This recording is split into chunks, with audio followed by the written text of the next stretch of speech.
Hey friends, today we're going to learn yogic headstand. So it'll be the triangle, elbow stand, headstand. So we'll make a triangle base with forearms and interlaced fingers. So want to be balancing on the top of the head, the flat part of the head. So you can even take your hand to the top of your head, just feel that and maybe get a sensation of where it should be before you go to the ground.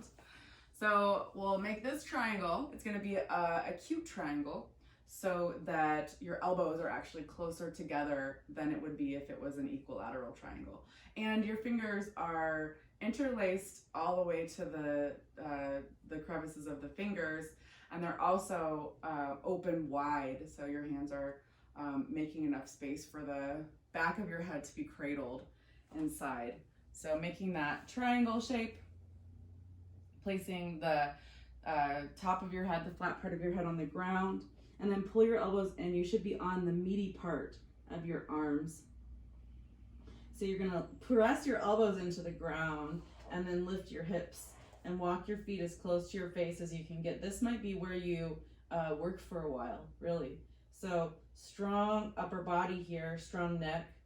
Wanna make sure that, that you're really engaged through your shoulders, and that we're balancing on that meaty part of the arms. The elbows are close enough together.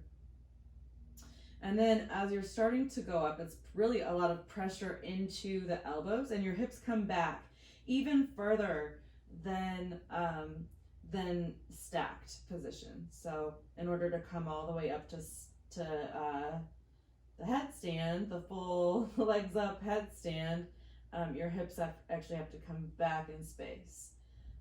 Away from your face.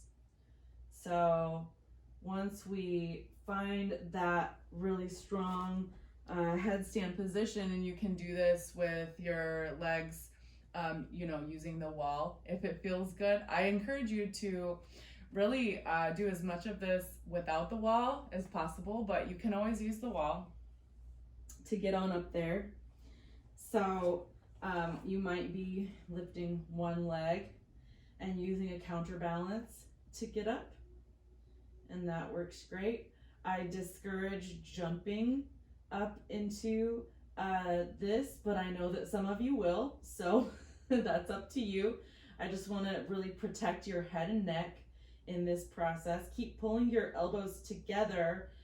Remember that we really want to make sure that we're on that muscle, okay? And so keeping your body really strong in this position, especially the upper body and torso.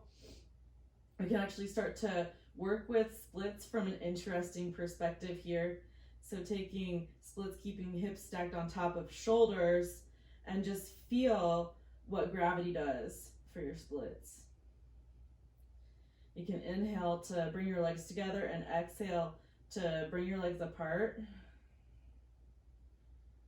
and see what kind of balance you need.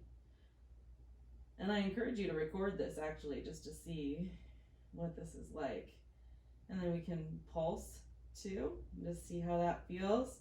Legs going up and down, and bringing the legs back up.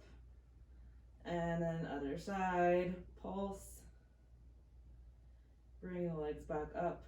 And as an exercise, we can bring the legs down to horizontal. So your hips have to come go into the opposite direction of your face, bringing your legs down into horizontal for this really strength building exercise, and then you can bring them back up,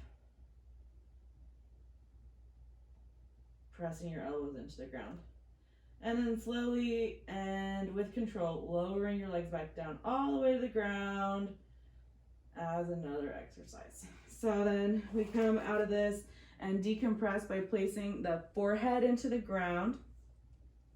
And really relax yourself to decompress here. You can have your knees together, or you can have your knees apart if it feels better. I like to have my knees together so that I can really press into my chest